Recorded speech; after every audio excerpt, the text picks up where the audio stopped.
Comment réagiriez-vous si un de vos collègues faisait son coming out? Êtes-vous sûr que vous ne ressentiriez aucune gêne? Que vous auriez une réaction totalement adaptée? C'est cette incertitude qui pousse encore 46% des personnes LGBT+, à penser que leur coming out mettrait mal à l'aise leurs collègues de travail. Alors vous allez me dire, qu'est-ce qu'ils en savent? C'est qu'une projection, moi j'ai aucun problème avec les LGBT+. Pourquoi est-ce qu'ils s'empêchent de faire leur coming out? Mais ça, ce sont les vécus des personnes LGBT+, qui parlent. Car depuis toujours, dans nos sphères intimes, personnelles, dans notre famille, auprès de nos amis, dans la société au quotidien, on vit ce malaise.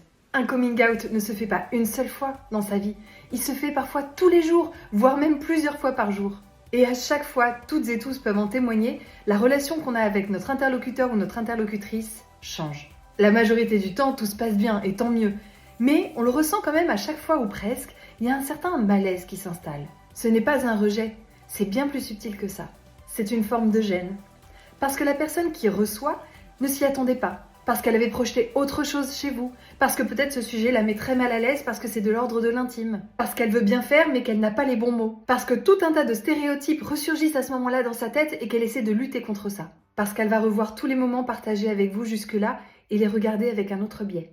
Bref, c'est l'histoire de quelques secondes, parfois quelques minutes, mais qui peuvent créer cette fameuse situation de malaise. Et c'est pour éviter cette situation qui gêne un peu tout le monde que la plupart des personnes LGBT+, préfèrent encore cacher qui elles sont et donc être invisibles au travail.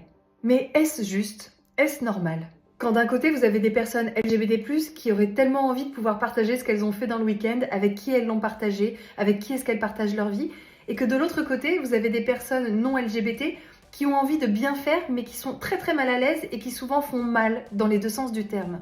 Tout le monde est alors perdant. Il faut recréer ce climat de confiance. C'est un travail en étau à faire. En fait, d'un côté, vous avez l'entreprise, tout ce qu'elle peut envoyer en messages clés, en messages forts d'inclusion et de diversité, avec des process, la formation, des sensibilisations, des campagnes de communication, etc. Et de l'autre côté, c'est aussi la responsabilité de tous les salariés au quotidien. En écoutant des témoignages, en se sensibilisant sur le sujet, on va mieux anticiper ces situations. Et du coup, le jour J, avoir une réaction bien plus adéquate parce qu'on saura de quoi on parle.